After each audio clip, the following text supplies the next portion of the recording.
I notice on the matter of thallium, he has brought in the foreigners to meddle thick and fast.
We are on our feet today, and we must resolve not to come off of our feet until the work is done. We must march to final victory. We're calling on them to bring back Gregory Smith to face trial for the murder of Walter Rodney.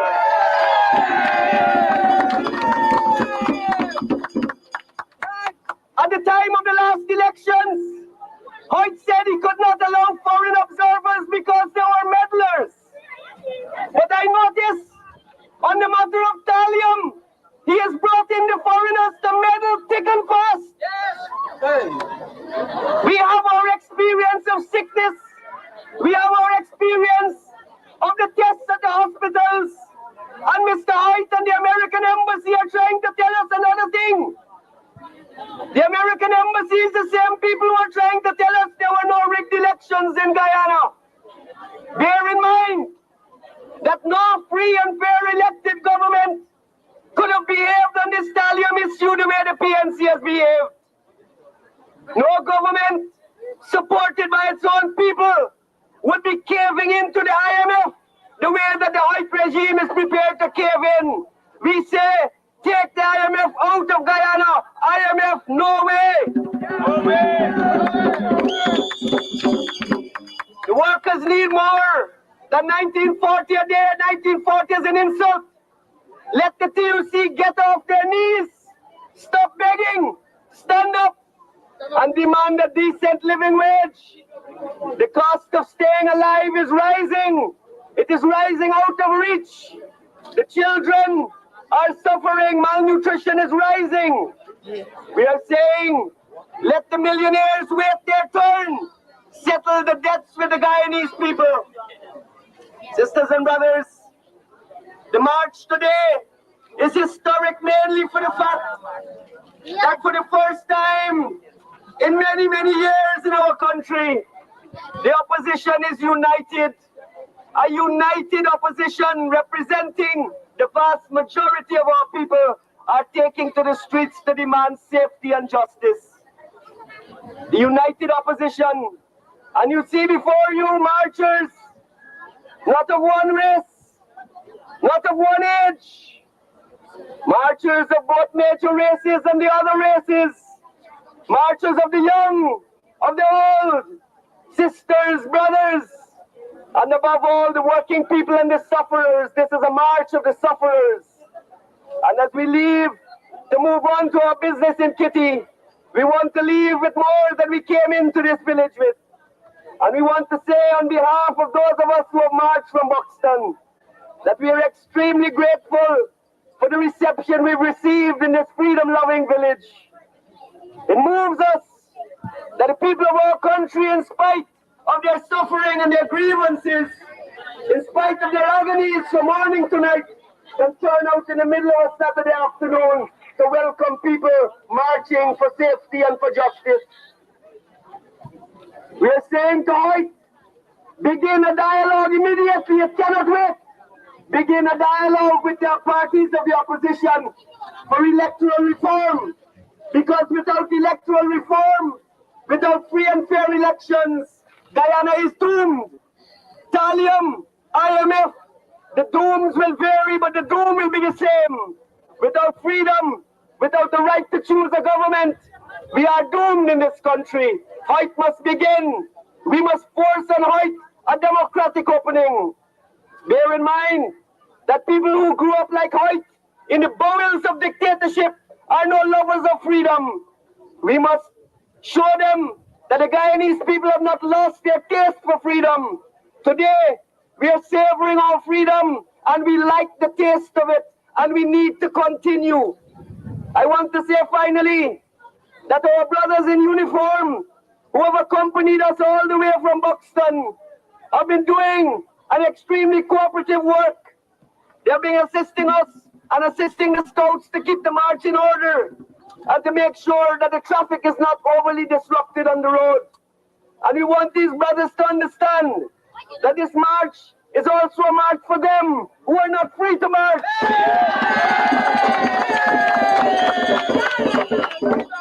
Today, we march for all.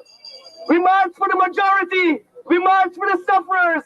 And we march in righteousness. Onward to Kitty. Oye! Oye!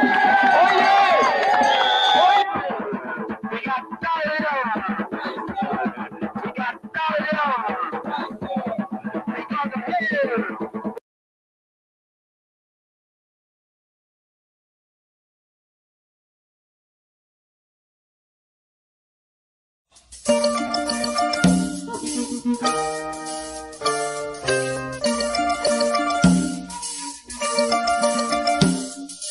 When we speak of civil liberties and civil rights, people are beginning to understand that the most fundamental of these is the right to work in our society.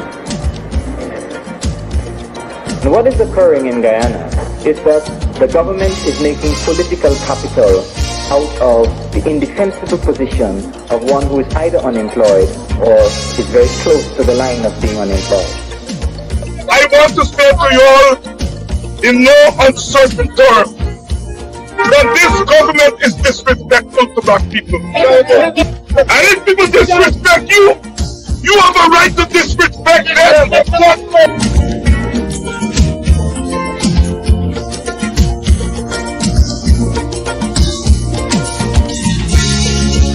I am saying now that we have started, now that we have come together, do not sleep.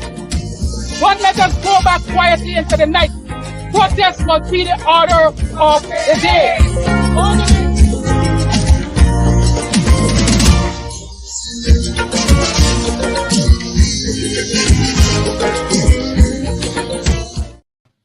With the haunting sound of David Rudder in the background, and before that, a youthful Dr. Rupert Roopnaraine fired up in June of 1987, speaking at Better Hope in a PCD march from Buxton to Kitty. Yes, it was 36 years ago, but the issues he was speaking about are the same issues we are speaking about today. How time moves on, but sometimes the issues don't follow the time. Good evening and welcome to today's edition of WPA Groundngs, a production of Politics 101. I want to welcome all of you who are joining us from Guyana, and there's some places I want to point out. All those of you who are joining for Georgetown, welcome. From Linden, welcome. From BV, welcome. From Buxton, welcome. From Vreden Hoop, welcome. From Parica, welcome. From New Amsterdam, welcome. From Bridgetown, Barbados, welcome. I named those places in Guyana because earlier today I looked at some of what they call the insights, and I noticed we have some of our largest audiences per night from those places. There are places like Golden Grove, where we also have people coming at us. Lots of people coming at us from Antigua, from Barbados, from Trinidad and Tobago, from St. Lucia, from the Bahamas. Welcome to Politics 101.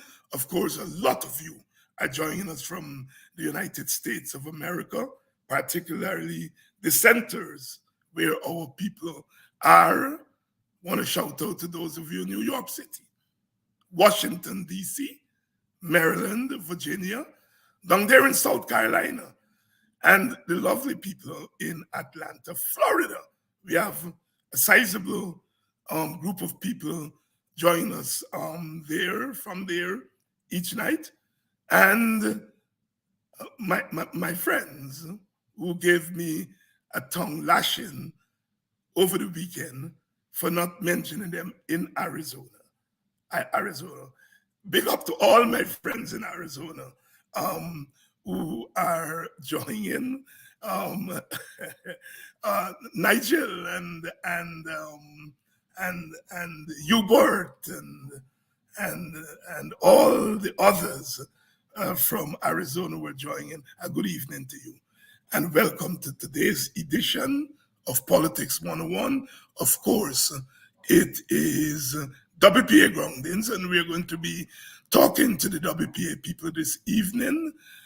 This program is dedicated to the memory of one of their fallen soldiers, Mr. Stanley Humphrey, Mr. WPA, Stanley Humphrey from Linden, who died a couple of days ago.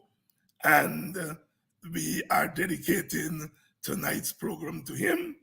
Stanley Humphrey there, along with Ogunse and Brother Blair from BV, WPA stalwarts. Humphrey died in Linden, and we want to dedicate the program to him tonight. What we're going to do, we're going to talk a little bit about Humphrey himself, but we're going to talk about the role of working people in political parties, especially in the WPA. Most of you would have heard them describe the WPA as a middle-class party, as an intellectual party. But there were so many working people who have been in that party and continue to be in that party. When I joined the WPA, I wasn't middle class. I became a professor in my 30s. By that time, I had been in the party for 20 years or more. And so, even if some of us have now become middle class and intellectuals, we weren't always that. We joined as working class people. And sometimes our parties don't remember the ordinary people, the foot soldiers, like Stanley Humphrey. On the day that he died, I got calls extending condolences from PNC people, from PPP people who remember him in Linden, although he was WPA. And the WPA and the PNC were, quote unquote, arch enemy in those days. He remained on good terms with everyone, a real serious worker type who remained with the WPA until the very end. So we want to talk about those people who we often forget, the salt of the earth, the real working people.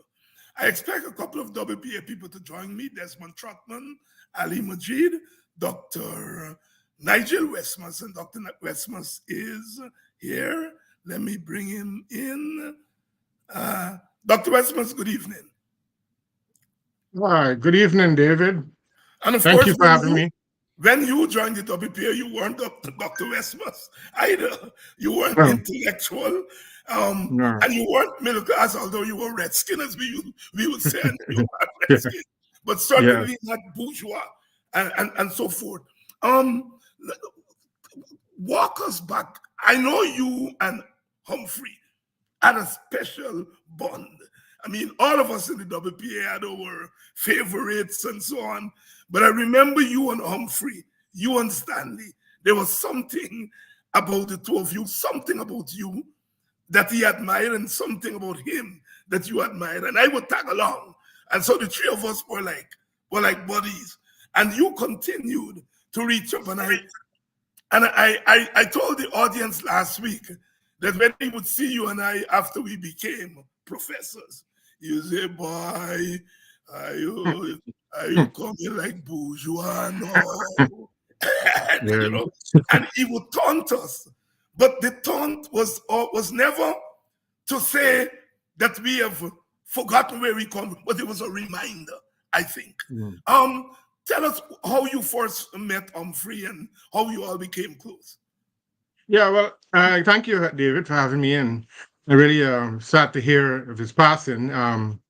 It is indeed true that I had a kind of a special bond with Stanley, but one of your guests tonight even had a more direct link with him, that is Ali Majid.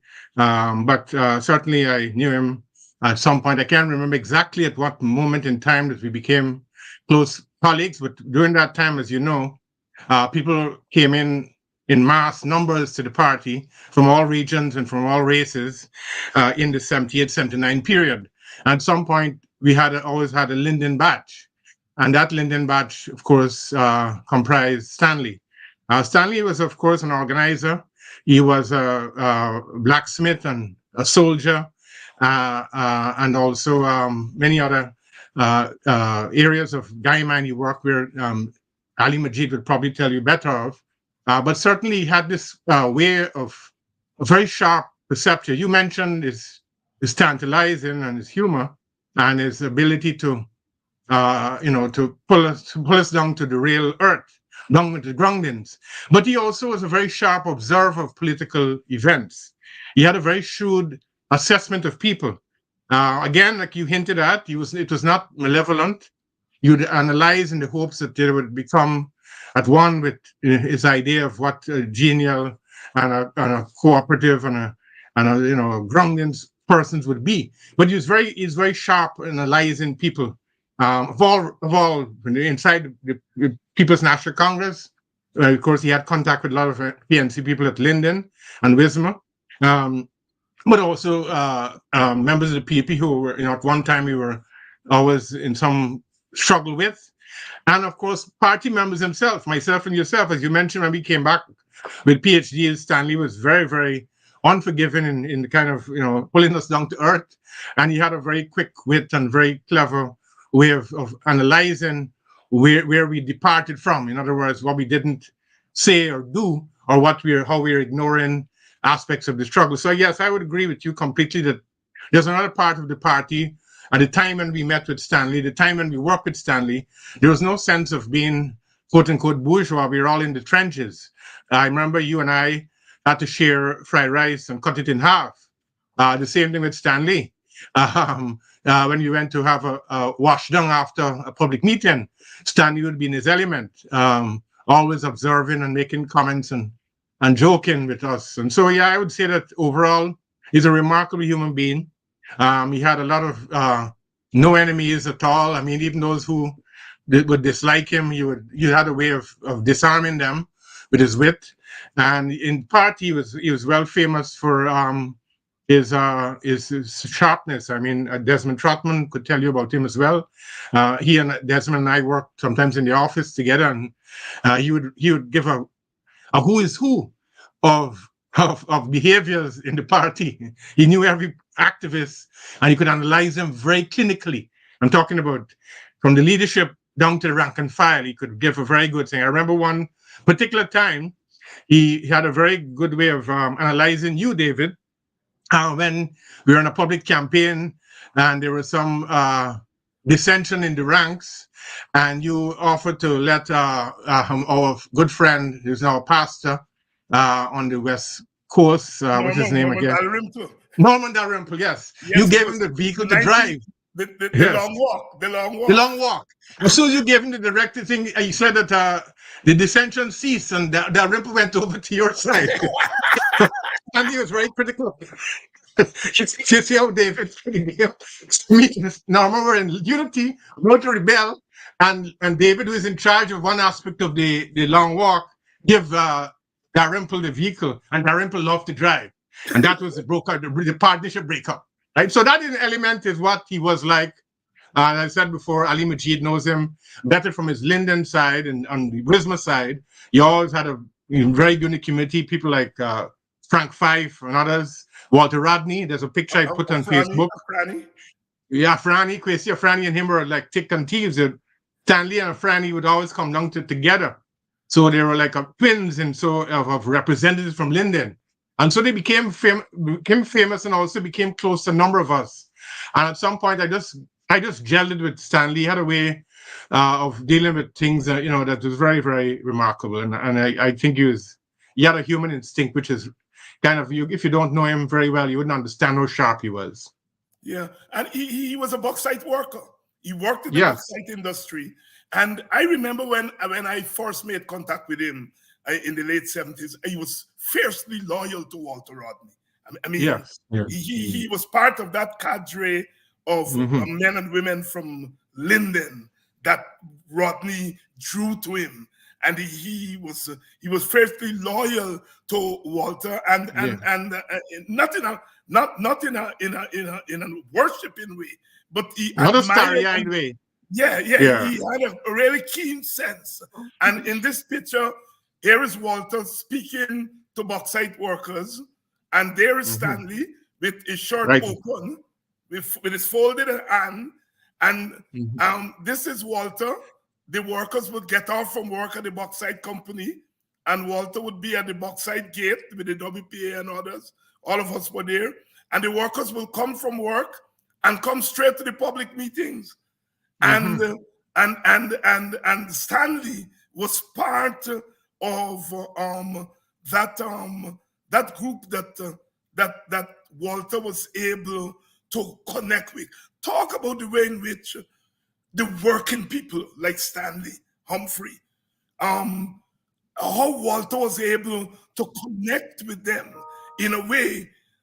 Here is this big international scholar, but he was able to connect with those working people from all over Guyana, but in Linden in particular. Talk about it. Yeah, well, that speaks more about Walter Rodney's international capacity. Even of course, in Guyana, he came back. But wherever Walter Rodney went, he has a way of dealing with ordinary working people and labor workers and community leaders and Rastafari in Jamaica, as you know. And he had a very, very charismatic way of handling people and dealing with them, even though he's, of course, the epitome of intellectual quality. He managed to ground with people very, very early. So he became famous for the term grounding. So I was not surprised that Stanley and Afrani and Cedric Smith and other bauxite workers and others who were left, as you say, left work, would come straight to hear Walter Rodney speak. He had a magical way of talking to people about their problems. So they would be listening to him as Walter Rodney, but they would be hearing issues about the bauxite plant, about the conditions of labor, about their capacity, about their ability to mobilize, about their strength. And he's giving them hope and giving them advice and also taking criticism. That is one thing I think that made him great, that Walter Rodney could take criticism. He knew that he didn't put a comment on community and say, I know everything. He would talk to people like Stanley and glean very sharply what is actually going on. And so I was not surprised that you said that Gelden and Stanley I knew that Stanley was a very strong proponent all the way up to recently when I last spoke with him. He's always talking about Wally. He doesn't call him Walt, he said Wally. Right, wow. And the reason why is because Wally was close to a number of bauxite workers, including himself. Yeah. I remember one time when I repeated this before, but one time I was on a mission. I was just asked to come in the car, driven Olga Bone's car, Bonita Harris's mom, and we drove up to Linden. Well, I was driving in the front seat with another woman who was supposed to be acting as my mother, and we stopped at the toll gates, and Walter Rodney was in the back seat as a bauxite as a carpenter. He had a saw. He was sleeping. We went to Linden. We stopped two checkpoints. We passed it because he pretended to sleep as he reached there. But after that, he would just get off with us. But we stopped there and we went to a WPA meeting, the first one, when I arrived in Linden, and Stanley was among them who met with us. And we had a meeting of WPA Linden. And then Walter Rodney left again to another meeting, which I didn't know anything about, to another kind of level. And I didn't know that particular part, but I was there with him and we came back the same way. So, and Stanley was all in that mix up, and Franny and Cedric Smith and Frank Fife and others. Frank Fife was never formally part of the WPA, but he was in the spirit of a very strong supporter of Walter Rodney as well, because he had that independence. Linden is a very independent place historically, a very strong independent streak. So I'm not surprised that they galvanized to Rodney, because he himself, Rodney, was not a dogmatist in any form or fashion in terms of ideology. And so he would have immediately gelled with those workers. Thank you very much, Dr. Nigel Westmus, longtime WPA stalwart. Nigel, you came into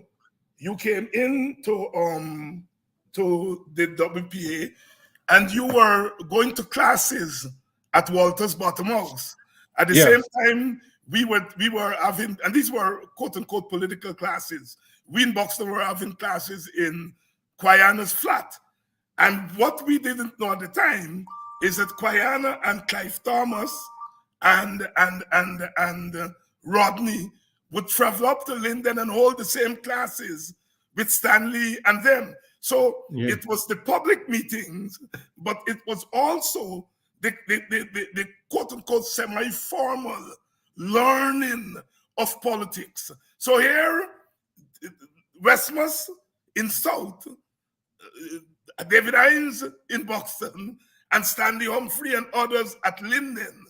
And we didn't know that we were being prepared, if you will, not just to be activists out there, but to learn politics and history and economics and so forth. Talk about that experience. Yeah. Well, as I said, my first entry into the party, WPA, was my father, of course, as you know, was formerly Dr. Jagan's secretary. So we were in the movement, generally speaking, but I always had an independent streak.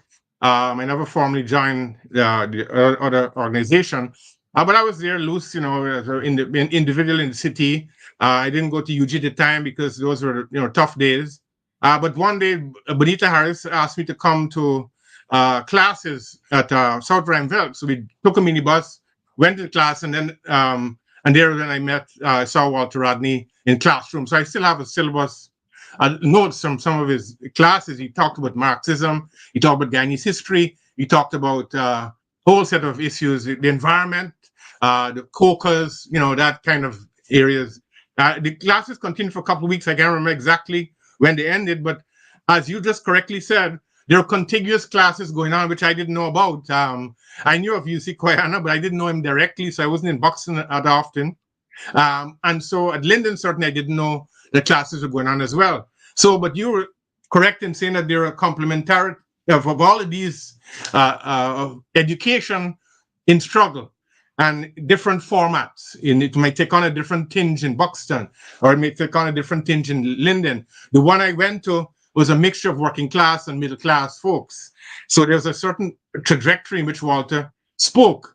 And unfortunately, those were not recorded, but I do have notes from one of them. I do have the syllabus of one of those presentations. But you're right, there was a simultaneous attempt to educate working class people, to galvanize them, not only in terms of struggle, but generally speaking. That was Walter's modus. That was Quiana's modus. That was Clive Thomas and others' mode. They were always talking to people and educating them irrespective of where they would go. Not to force them into any party. There was never that kind of situation in the party. It was just the sake of mobilizing you, educating you to understand history, understanding the politics, understanding Africa, understanding the dynamics of class relations in the region, and of course, understanding Marxism, as Rodney was always talking about Marxism as well. Dr. Westmus, let's go back to Stanley Humphrey and Linden, because this is very important. Obviously, Linden would have shaped Humphrey and shaped a whole set of people who came out from Linden. Even before the WPA, Askria, as a historian, you would know, had an important role in Linden. And then once the WPA was formed, Linden became one of the places that they paid particular attention to. Why? Why Linden? Well, first of all, I just want to know if is Ali Majid on? No, it's not on. Neither Oh, Ali, okay. nor Desmond. Oh, okay, yeah. Because he knows Stanley better than I would in terms of the concrete conditions in Linden. But certainly, as you know, Linden was always from whenever the bauxite companies, Alcan and others, went into that area, there was always a labor movement in Linden that always in the struggle against the plantocracy, sometimes the white ownership of those subsidiary, those capitalist enterprises, and the working class, the mine workers union and others, and then an independent section of that, the organization of working people. Now I understand from Ali Majid that Stanley was never directly involved in the OWP, but he had, of course, linkages with them and such, because he couldn't be in that community and not know of the organization working people, or know of the struggles, or know of all the problems that the people face. So Stanley was part and parcel of that great element in the working class in the plan. You hinted at it, we had hinted at it earlier, that Linden had a particular peculiar quality. Burnham was, when the Lindeners felt that Forbes Burnham was not listening to them, they would invite Cheddy Jagan, or they would have some a strike, or they'd form the OWP, which is distinct from the government-controlled union. And so that was the kind of environment which Stanley Humphrey grew up. And so when Walter Rodney hit Linden, or when the WPA worked at Linden, there's an automatic gravitation to party, because it had WPA, unlike other political parties, was not hierarchical in the sense of an ideological perspective. It was very open to people.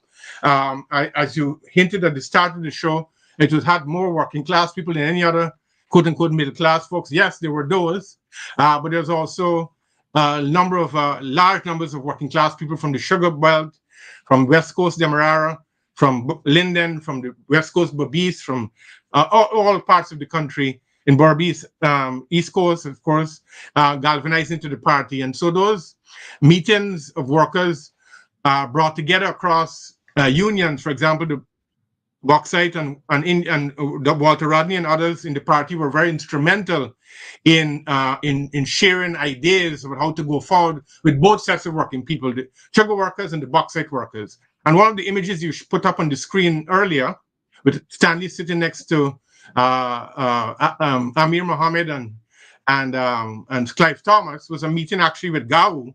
Yes, and Dennis Von Cook. And Dennis Von Cook, yes, who was an overseas party supporter. They were meeting with the Gawu there. One of the times when the bauxite workers and the party's influence in trying to bring those folks together was very active, and that was an element of it. So I think Clive was representing University of Ghana Workers Union. Amir had links to the West Coast, of course, and Stanley, of course, was representing Linden in that image. So he was very central in those discussions, and his insight into the conditions of the working people also led us to, in Decline, to put out, I remember in 1992 or 1985 period, he would give insights into what was going on, and Koyan and others would publish in Decline the conditions of the working people at Linden, the nuances, the cost of living, the problems with the union, GMW, or the tensions against the owners of the bauxite, even the nationalized, both the earlier private one, and then, of course, the nationalized element of Guy Mine, right? There was always tension in that. So Stanley was very strong in that. Yeah, and you know, Nigel, I'm glad we're having this discussion for a couple of reasons. I think some people malicious, some people very innocently, who describe the WP as a middle-class intellectual party, is really insulting the working people who were stauncher members of that party than some of us, you know? And it's an insult to them to describe a party that they helped to build as some middle-class intellectual joint. It's an insult to them, but it's also an insult to our younger people who were not alive at that time and so did not have a sense of party formations, during that time. All parties had middle class people. I think some of the other parties had more middle class people than we did in the WPA. I take the intellectual thing because the left-wing intellectuals were in the WPA. There were other intellectuals in other parties. But what the WPA represented, and I want you to comment on this, is that mix of working class elements, intellectuals, and a sprinkling of the traditional middle class. And there were ways in which struggle brought us together in one place, and many regards has kept us together decades later. Speak to that. Yeah, I think it has something to do with political culture, precisely because of that gelding between different disparate elements of society. What WPA didn't have that other parties had, well, certainly the People's Progressive Party was a strong business support element. So even if you want to call it middle class or even higher class or whatever, but we never had that element. So we had the classical middle class, intellectual sections of that in the party, coming from a different perspective of the new left and new world of the 1960s into independence and into the post-republic era. But we never had a strong financial backers in the sense of a Maseralis and we didn't have a Gimpex, we didn't have those elements in the People's National Congress who had ties with strong elements in Guymine and all of those big companies. So that was one element I could say that definitely we didn't have a strong economic base. But as you correctly pointed out, we did have a way of dealing with problems which distinguish us from the other parties. And so, for example, in terms of the working class, Walter Rodney was, of course, a strong element in that. But when we had meetings, it was very strong very strong indication that all of the party orientation outwards, if you look really Decline carefully, from 1974 when it first started, all the way up to 1992, you would consistently see a pro-working class configuration in Decline, the content, almost 75% full working class issues, whether it's women in the market, the cost of living, whether it's Guymine strikes, whether it's sugar workers striking, whether it's the struggle against free and fair elections, whether it's the struggle for general press freedom. Decline would include that working class element in it. And it was also driven by people who kept coming into the office. So when I entered the office, for example, as a office manager in the very early period in 79, when I was at the counter with Mobutu Kamara, the majority of people who would come in there were not, as people now say in terms of hindsight, middle class intellectuals. No, it was the blood of the earth. The working class with people like Bisun Rajkumar from Grove, Parakeet from Borabis, Mohammed Brothers and others from West Coast Babis, Lady Stein, Upper Borabis, Victoria, Buxton, of course, and all along East Coast, Plaisance, either teachers, working class people, all of them were influx into the office. Yes, there were middle class elements. And your boss at the office was Ohini Kwama, remember? Yes, my boss is Ohini Kwama. He was the center coordinator par excellence. He was the man in charge of managing the money at the counter. And myself and Mobutu just sat there. When he was assassinated, we took over in some of the functions, but he was in the main charge. And then we had, of course, people like Adeshina, who was always in the office. He was hands money, could do anything with his hands. And you had all of the other people coming in. Brian Rodway was the man. Brian Rodway, artist, supreme teacher, but then also a very, very down-to-earth person. I mean, as you'd mentioned, it's outside of the program you call red men, red people. Always an association with middle class. But if you know Brian Rodway was you take a fine in a rum shop and come out and then create a wonderful art, but would cuss up, as normal to everybody and get drunk and You know, he was always that like very talking, you know, always educating people as well. And so we had a very melange of people, and the majority of it, 75 to 80%, were mainly working class. So you're right. This notion that of middle class parties is a new invention, a regurgitated notion of the classic assessment of parties across the region, which are subsumed by the middle class correctly within a correct assessment. But in the concept part, WPA was never that absolute control as they tried to maintain. It was mainly run by working people. And if you look at the like you see Koyana, he was a teacher, and he was never, in terms of quote unquote middle class associations, you could never accuse Koyana of being middle class in any form or fashion. And he was centrally involved. And Moses Bagwan, you're centrally involved in meeting people at the comment, and the people who Koyana would be meeting were always working class people. A market woman complained, and he would take down notes, and then he would pass it to the counter. And when people come to the counter, we were always made sure we are extremely polite and accommodating. We've never had we open the door right away and let them come in. There's no checking of security, and we have any security.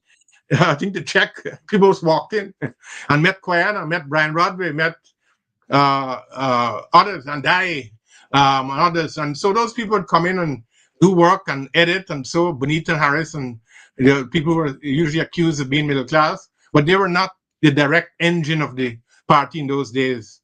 And way into the. And another point I should make too is that there's another notion which is very false, that when Walter Rodney came back, when Walter was had the WPA died or disappeared. That was never true. They actually, as you know, the groups began to grow more after 1982. And we had such an expansion of the party that in 1985, Hoyt made a statement saying, Desmond Hoyt, that we must contain the WPA. You don't contain something which is diminished. And so that was the element in which groups were formed. All through, I mentioned Bisun Rajkumar. We had groups in Grove. We had groups in Georgetown. I was in Prashad Nagar group and Kitty. We had other groups in several groups in Kitty. Takuma Gunse, of course, another working class firebrand of those days, taking on the police. Karate. Actually, a lot of people don't know that Walter Rodney trained Lyndon Ellison, also trained Walter Rodney in karate. In self-defense. Takuma Ogunse trained Walter Rodney. He was a black belt or close to that, and he was. I remember him in the Tiger Bay, going through the motions with katas and so. And Walter Rodney was there in his gi, his white gi, and Walter was doing the stuff under Takuma Ogunse's tutelage. So again, a working class element is in charge of the great Walter Rodney in terms of one aspect of self-defense. That is karate. So I agree with you in the notion to contest this notion, which is usually bandied about of its overwhelming notion of a middle class party. But Stanley Humphrey, to his credit, of course, was also very good at if you dare to step out of the line in terms of taking on, as you know, bourgeois attitudes, Stanley would be the fiercest critic and the greatest tantalizer you could imagine in terms of those potential. You know, you bring back a book or something like that, and to somebody who asks for a book, Stanley would say, "Oh, so you're bringing back books for Kidaki, but where is my book?" You know. So he has that way of saying, "You're only bringing for these big shot boys, the teacher boys. What about me?" Right? So he had that way of dealing with people, and which brought you down to earth right away. And I think that's why I gelled with him more than anybody else in terms of that.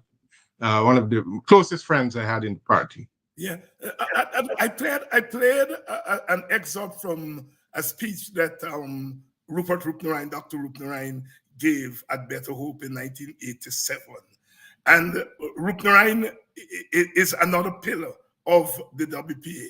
And he's been chastised every day these days for saying some time ago that he felt more comfortable in Linden than he felt in a place like Port Morant. And of course, it's a brave statement to make. And I have seen Stanley deal with Rupert because unlike a Walter or a Clive, who come from working class families, Walter's father was a tailor. I think Clive's dad, or Morris Odler, they did work on the waterfront, but they came from working class. Rupert came from an Indian middle class family, and I was always amazed at how Stanley dealt with him. Talk about that, because you would have observed it. Well, Stanley dealt with people. I mean, I can't relate some of the ways in which he would analyze people, but Stanley, he admired Rupert. Yes, he did. He really admired him because of, he said this, this. He would say it in his own inimitable way. This is Coolie boy coming up, to Linden, and He's a brave boy. brave boy, man. He's coming, he's talking. I don't see anybody like that doing that kind of stuff. You'd come there and he could talk. And you think he got the little bourgeois ways, but he's good at. So Stanley had that way of dealing with all of the Indo-Guyanese comrades in the party. Moses Bagwan, for example, always very, very genial with Stanley, and vice versa. And others who, and of course, Bisun Rajkumar, salt of the earth, Mudaz Rajkumar, his sister, were very earlier PUP, very strong PUP supporters, but joined the WPA, and they became very central in the party's education and labor system. And Stanley was among those who would often meet when we had conferences with a wide cross section of people. But Rupert was very good at of going to areas, and I think he made a true statement in how he actually felt, and he felt very comfortable at Linden because he felt secure there, because the multiracial element in the party that innervated the activists was in itself a security. I don't know how to explain it better than that, but it was always clear that you'd be protected whatever happens, because we were always all one. No Indo-Guyanese person who goes to Linden would ever feel isolated, or would always feel cherished, And of course, Rupert being an intellectual, going to Linden was always he always could come back refreshed. He would always talk about this on meetings. I went to Linden, I came back very refreshed. He and Walter would go to Linden as well. So there was always that kind of very close connections with the Linden comrades. But Ali Majid, I said, unfortunately, is not on tonight. He could tell you more accurately and much more from the ground upwards about how Stanley operated in that, because Ali Majid was also from Linden, and he lived there for a long time, and he was also part of the struggles up there, the working class struggles with the people, and he was there at the time of Walt as well. So Ali Majid, unfortunately, is not here, but he could tell you much more, in a much more illuminating way, about how Stanley operated and who was his contacts in Linden, what he meant to Linden, and what he meant to the party. Another aspect of the experience in the party, with the mix of these classes and people from various parts of the country and so forth, was dealing with the women, the Andayes and Bonitas and Jocelyn, although she wasn't a party member, but she was there all the time, and Karen D'Souza, and that you and I know that we feared Andaye because of our sharp edges as young men in the 1970s, and she had a way of pulling you in line. But there was something in a kind of unique, I would watch you and I recoil in fear if we said something that we felt was not politically correct, and I heard. But Stanley seemed not to be fazed by it. Explain that. Well, because I think Stanley knew he had a self-confidence in his belief system. He wouldn't take it, and he didn't. I don't think he would venture. He would say, "Oh, we are intellectuals, so we are transmitting something to Andai," which he would respond to us because we're not grouping. But Stanley was working class, and he felt immune from those kinds of assessments of gender and other issues that have to do with language of the clean or what we say in politically incorrect. Stanley and others wouldn't, as you said, correctly point out, wouldn't work. But not only Andai, but Stanley was had also a very strong way of not not being fearful of Quayana, for example. Oh You yes, know, oh yes. yes, he wasn't. He What's wouldn't have more? that kind of. He did. You know, he had the respect, of course. Everybody very respectful of you see Quayana, but Stanley had a way of he didn't respond. You would let Quayana override him in that certain way. You know, he would be very without being nobody was kind of gruff, but it would be a way of carving out independence without even saying so. And Right. Stanley was great at that. You know, he would think, but you would joke about it too. He would talk about when he went up to Quayana with Brentnell Holder. Yes. We used to call him Hudson Austin. General Hudson Hudson Austin. Hudson Austin. Well, Hudson Austin During and the time of the Stanley. Grenadian Revolution, he said, "Oh, brother Rupert and brother Quayana, if you all become like Cord and Bishop, I will have to be a General Hudson Hudson Austin." Yeah. Yeah. Well, anyway, Stanley and Hudson Austin or Brentnell Holder went to Buxton to meet with Quayana. And Stanley said that when they arrived at the door, of course, you see, asked them to take off their shoes. Hudson Austin was going in with his sandals and he had to stop. But he said when Brentnell picked up a picture on the table and held up and said, "What do you see? Is this you?" I didn't give you permission to pick that up. That's what you said. and Stanley said even though he wasn't at the bunt of the criticism, he felt more embarrassed than you see himself. I mean, than Holder, and then for he felt more embarrassed than Brentnell Holder because he was there with him. He said that Brentnell jumped into the man's house and picked up pictures and asked him questions. So that was Stanley, and you talk about this story over and over again about the Brentnell case, but also the case with you and Dalrymple and other cases too, and you assess people. I remember him assessing all of the political leaders apart from the party. As I said, the one he had less criticism for is Walter Rodney, Wally. But he made assessments of all the political leaders in the country from Hyde to. Tell you what, Nigel, we have Ali Majid here. He finally. Okay, great. I'm glad. Ali, good evening. Hi, good evening.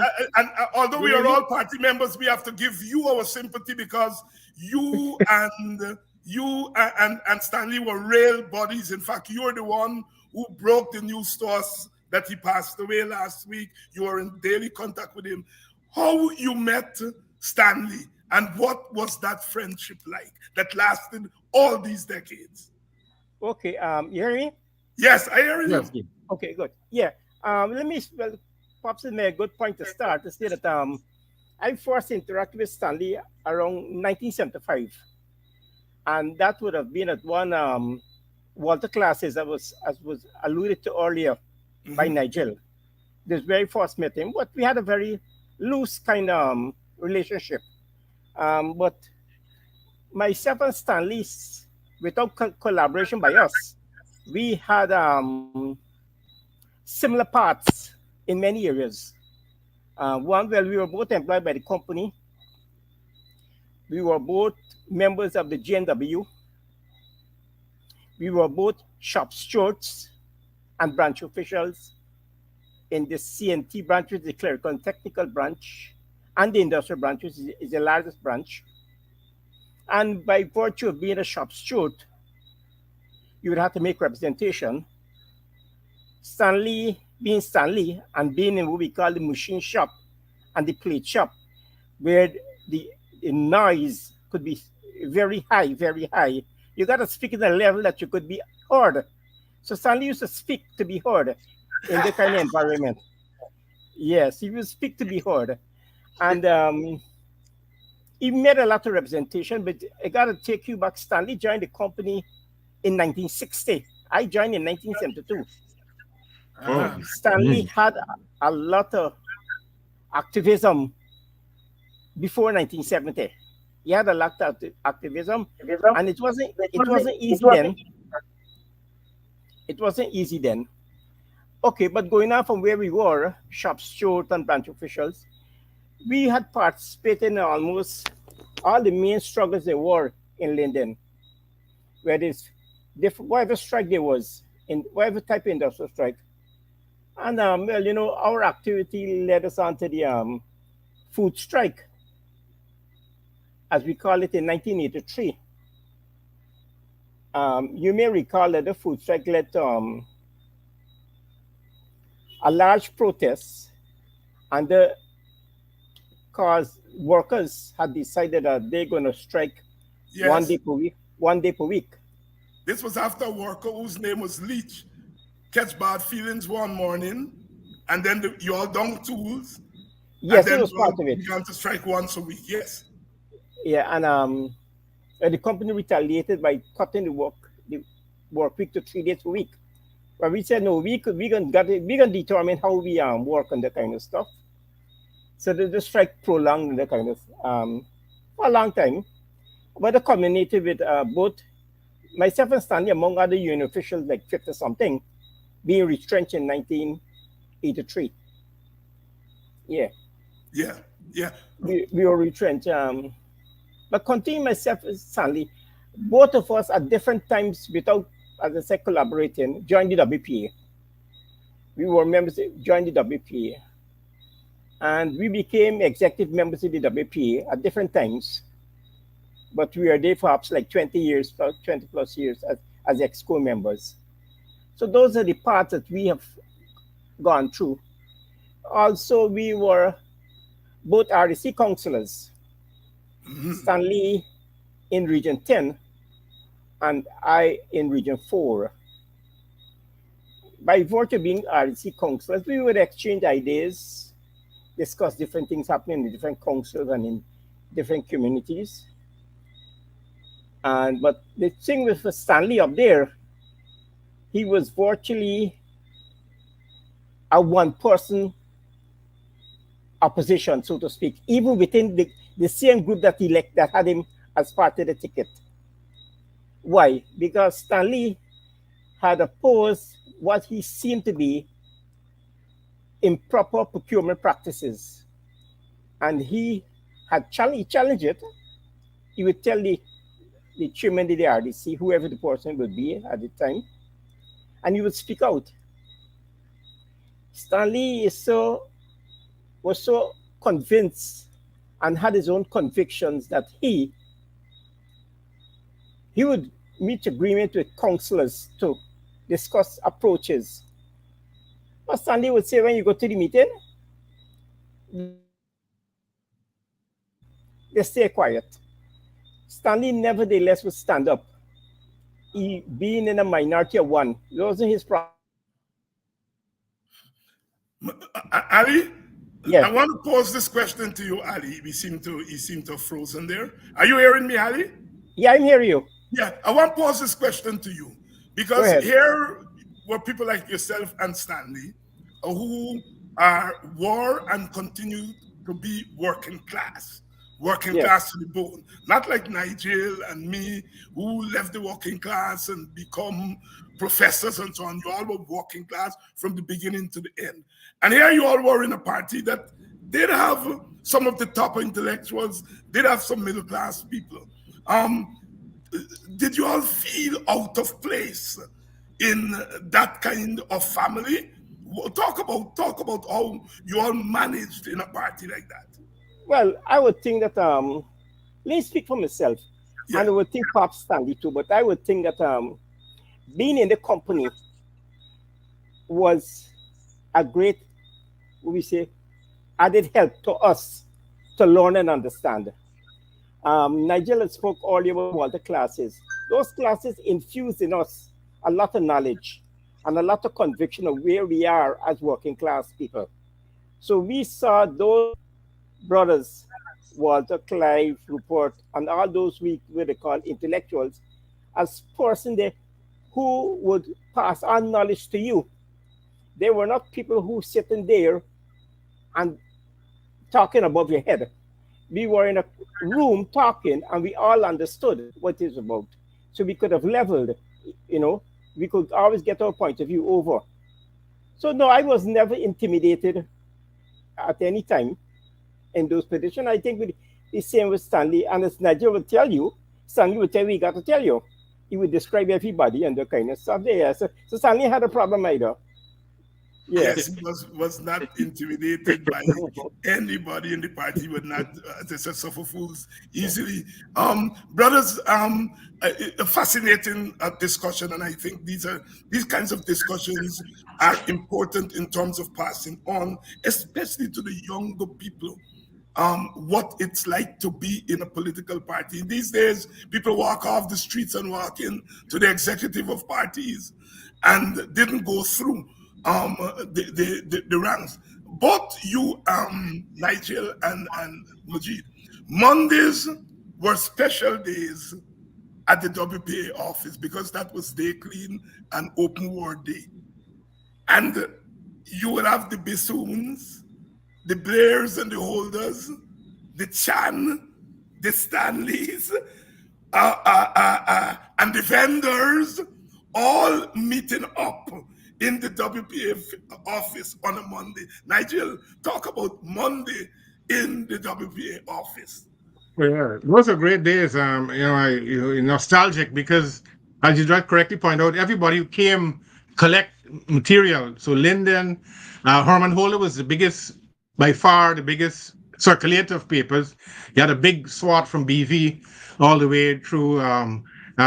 So he would there, Chan from Buxton, selling Buxton, and others too would be there. The Rimple, the whole set of them would come in the office. So you had a banter, you had excitement, you had exchange of information, you had cuss outs because the day clean is not printed properly or late, or you had tension between some of the cadres, but all in good spirit in the sense of all parties have that.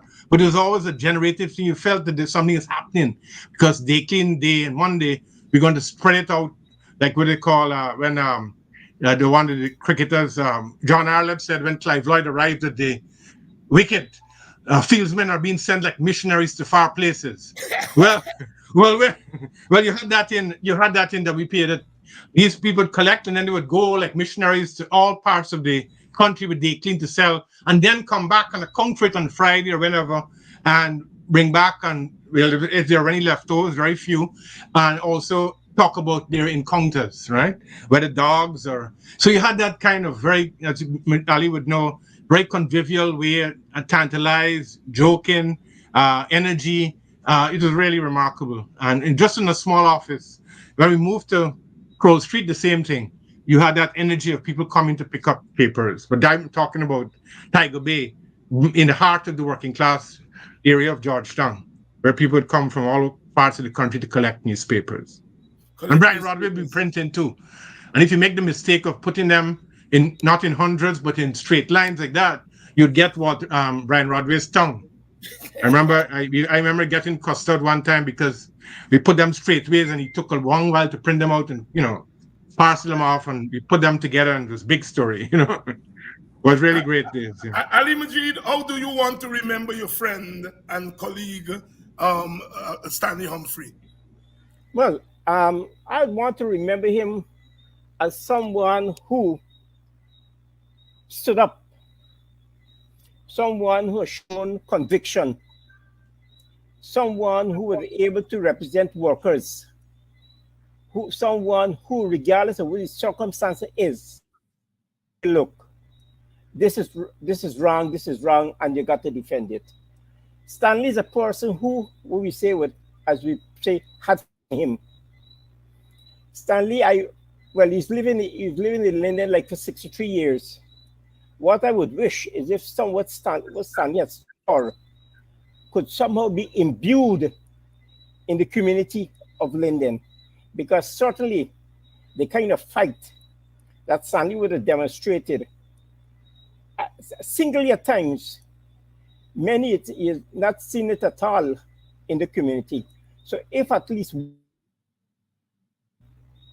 arising out of Stanley, that is that the people of Linden could be able to look back at his life and look at his contributions and say, well, if this man can do this, say, and do it for such a long period of time, at least I can try and bring some kind of semblance of respectability to us as a people. You see, the people of Linden there, there's lost a kind of fight. The fight that was within them, when we were there during the 70s and different periods. It was a real kind of.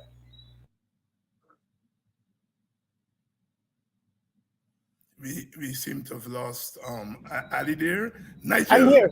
I'm hearing you. Okay, Nigel, put Stanley in a larger cultural context. CLR James talks about the ordinary man, bondsman. He drink up and cuss up, and then he put on his white clothes on Sunday morning with a bat in his hand, and he became a wizard. He became a magician.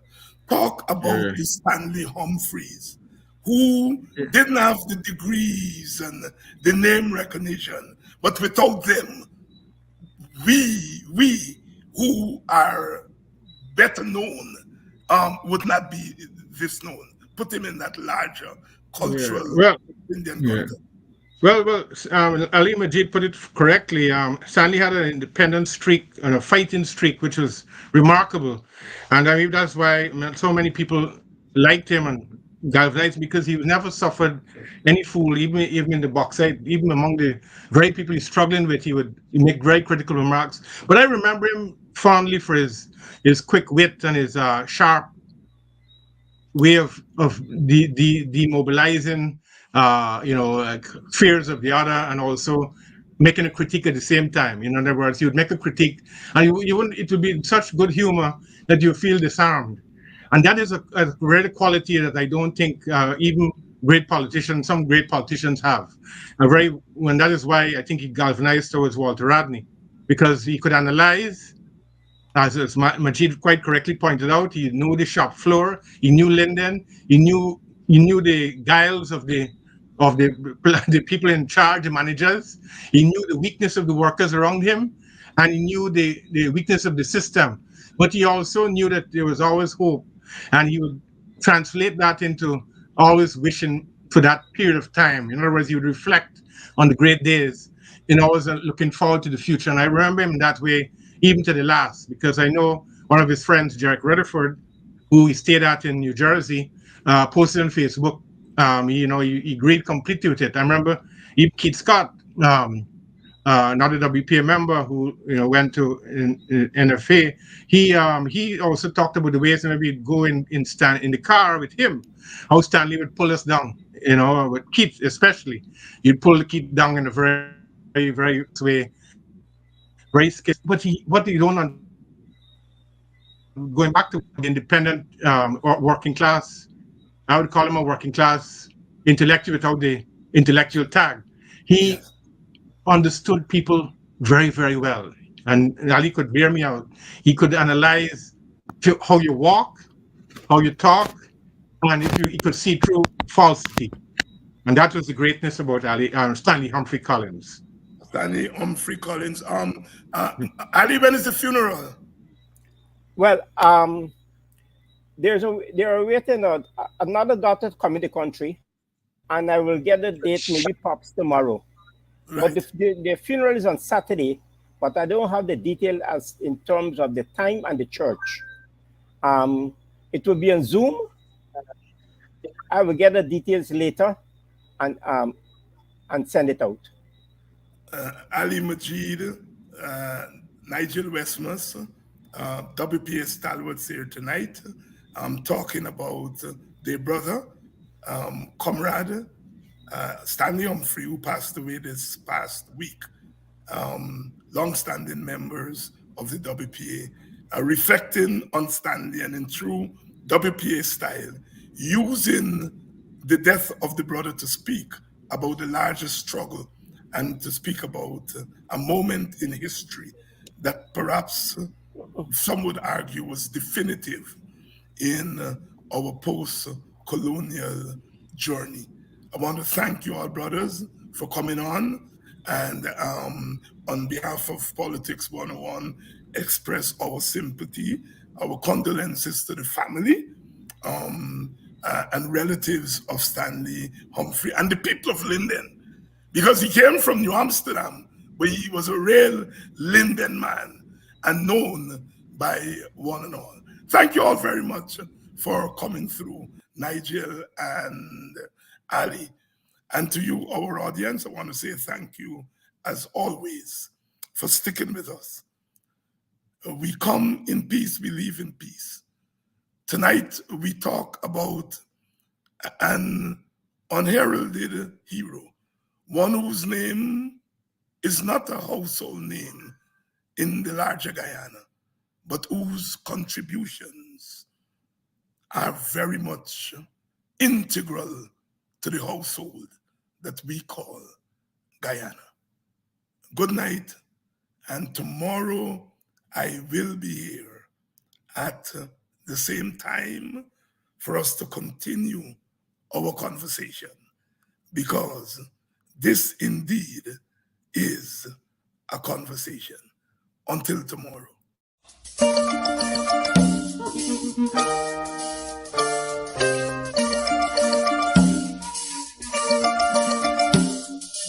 When we speak of civil liberties and civil rights, people are beginning to understand that the most fundamental of these is the right to work in our society. And what is occurring in Guyana is that the government is making political capital out of the indefensible position of one who is either unemployed or is very close to the line of being unemployed. I want to say to you all, in no uncertain terms, that this government is disrespectful to black people. And if people disrespect you, you have a right to disrespect them.